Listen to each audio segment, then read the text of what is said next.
आरोपी गुजरात भाग सकता है, इसकी आशंका है। यानी दादर से ट्रेन पकड़ के वो गुजरात भाग सकता है, इसकी भी आशंका है। इस वक्त की सबसे बड़ी खबर, यानी दूसरे राज्य की पुलिस भी अब इन्वॉल्व होगी इस केस में। अगर ऐसा है, आशंका है कि आरोपी का एक लोकेशन पालघर में भी मिला है।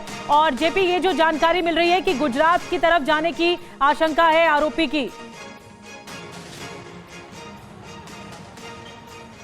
बिल्कुल, देखिए यही मैं आपको बता रहा था कि बैंड्रा से वो दादर गया, दादर में उसने हेडफोन खरीदा वहाँ पर 55 रुपए का, और उसके बाद वो दादर टर्मिनस गया, टर्मिनस से उसने एक लंबी दूरी की गाड़ी पकड़ी। और स्वाभाविक है वो जो ट्रेन है वो गुजरात के रूट की है, क्योंकि ये जिस रूट पर हम अभी खड़े हैं बैंड्रा में, ये वेस्टर्न लाइन का रूट है। और इसी रूट पर आगे मुंबई के बाद विरार, वसई, पालघर के बाद वापी, सूरत के आगे आप देखेंगे नौसारी से होते हुए सीधा अहमदाबाद पहुंचा जा सकता है। तो ये वही रूट है और वो रैंडम भाग रहा होगा, वो कोई खास ठिकाने पर नहीं भाग रहा होगा और रैंडम भाग रहा है। इसीलिए पुलिस को ज्यादा दिक्कत आ रही है। बड़े अपराधी को पकड़ना ज्यादा आसान होता है, छोटे अपराधी को पकड़ना मुश्किल होता है। उसका कारण यह है कि छोटे अपराधी का कोई फिंगरप्रिंट, कोई रेटिना प्रिंट या कोई उसके दूसरे एविडेंसेस, इलेक्ट्रॉनिक एविडेंसेस या दूसरे एविडेंस नहीं होते पुलिस के पास रिकॉर्ड में। और इसी वजह से पुलिस को नए तरीके से ये एविडेंस क्रिएट करने पड़ते हैं। मोबाइल नंबर नहीं है तो जयप्रकाश, वो मोबाइल नंबर कैसे पुलिस ढूंढेगी? छोटे अपराधियों का जो लोकेशन नहीं मिल रहा,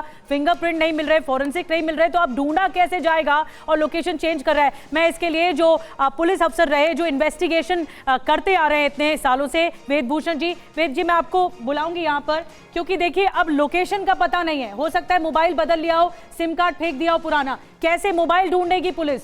कैसे नंबर ढूंढेगी? कैसे उससे जुड़े नंबर कहाँ कांटेक्ट किया होगा वो ढूंढेगी? देखिए निधि, मुंबई पुलिस एक प्रोफेशनल पुलिस है।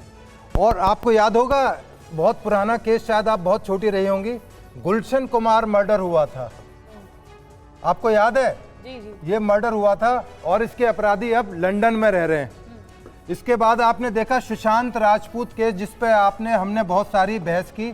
सुशांत केस मुंबई पुलिस की बेस्ट इन्वेस्टिगेशन थी आज भी। और नोएडा में जो मर्डर जिसका हम जिक्र कर रहे थे बीच में, आरुषि मर्डर केस, तो सुशांत मर्डर केस में जहां मुंबई पुलिस की इन्वेस्टिगेशन जाकर एंड हुई थी, आज भी वही इन्वेस्टिगेशन सीबीआई उस पर 4.5 साल हो गए वहीं का वहीं खड़ी हुई है। तो अभी किसी कंक्लूजन पर पहुंचना नहीं, जो छोटे अपराधी होते हैं वो अगर भाग जाते हैं तो उनको कैसे ट्रेस करती है पुलिस? अभी आपको, हाँ मैं बताता हूँ आपको। अभी एक नेता का, हाई प्रोफाइल नेता का मर्डर हुआ था, आपको याद है, मुंबई के अंदर। उसके अंदर जो अपराधी बाबा सिद्दीकी, उसी के केस की बात कर रहा हूँ। उसके भागकर गए थे यूपी में। और कहाँ के रहने वाले थे? झुग्गी।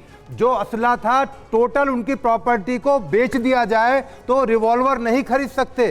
तो उनके लिंक कहीं ना कहीं से, इसका लिंक भी लग रहा है कहीं जुड़ा हुआ है। अभी नहीं कह सकते, आपको लग रहा है? प्रीमेच्योर होगा कहना। अच्छा। क्योंकि अभी जो, यदि इतना हाई प्रोफाइल गैंगस्टर होता तो उसके हाथ में भी ग्लॉक पिस्टल होती और वो जिसको भी शूट करना चाहता था, नौकरानी को, सैफ को, करीना को, तैमूर को, वो शूट आउट करके निकल जाता। तो इस तरह का हाई प्रोफाइल एक्यूज प्राइमरीली नहीं लग रहा है। क्योंकि कभी भी जो आप अभी क्यास लगाए जा रहे थे कि लॉरेंस गैंग, फला गैंग, उन्होंने ये करवा दिया। लॉरेंस गैंग के शूटर्स के पास में हमेशा हाई प्रोफाइल केस पे रहते हैं, हाई प्रोफाइल शूटिंग अरेंजमेंट अभी इस केस पे ही रहते हैं कि इस केस में गुजरात भाग सकता है, यानी अब फिर वहां पे राज्य पुलिस से भी कांटेक्ट किया जाएगा? हाँ बिल्कुल, राज्य पुलिस, स्टेट पुलिस की जिम्मेदारी है, उनको कॉन्फिडेंस में लिया जाएगा, उनको बताया जाएगा कि इस तरह का हुलिया है, इस तरह के हुलिये के जितने भी, क्योंकि इसमें सबसे जो जिस पर डाउट जा रहा है, इस तरह की शक्ल के, आज साइंटिफिक दुनिया में रहते हैं, उसका जो फेस है, उस लड़के का जो फेस है,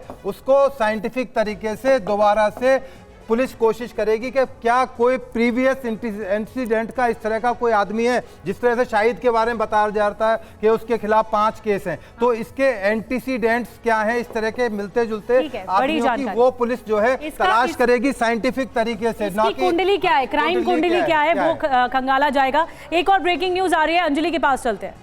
बिल्कुल बड़ी जानकारी सामने आ रही है। सैफ अली खान पर हमले के 57 घंटे हो गए हैं, लेकिन अब तक हमलावर पुलिस की पकड़ से बाहर है। जिस रात सैफ अली खान पर हमला हुआ उससे ठीक एक दिन पहले शाहरुख खान के बंगले मन्नत की भी रेकी की गई है। ये सीसीटीवी फुटेज सामने आया है। मुंह पर कपड़े बांधे एक संदिग्ध मन्नत के अंदर घुसने की कोशिश कर रहा था। सैफ और शाहरुख के अलावा सलमान खान भी गैंगस्टर के निशाने पर रहे हैं। लॉरेंस गैंग से सलमान को मारने की कई बार धमकियां मिल चुकी हैं और इसीलिए उनकी पूरी बालकनी को बुलेट प्रूफ किया गया था।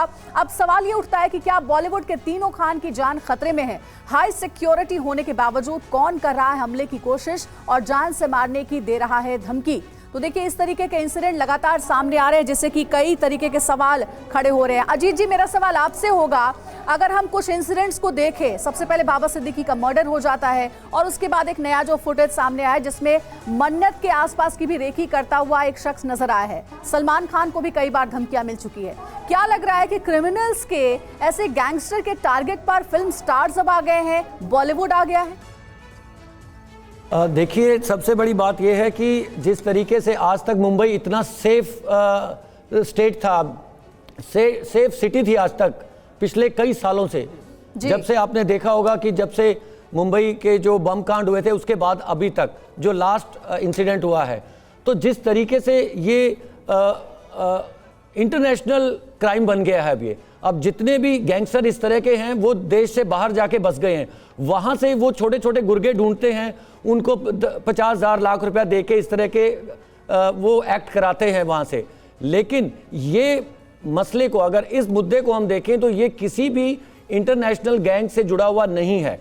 ये आदमी का कोई भी ट्रैक रिकॉर्ड, मुझे पर्सनली लगता है कि इसका कोई भी क्रिमिनल रिकॉर्ड नहीं निकलेगा।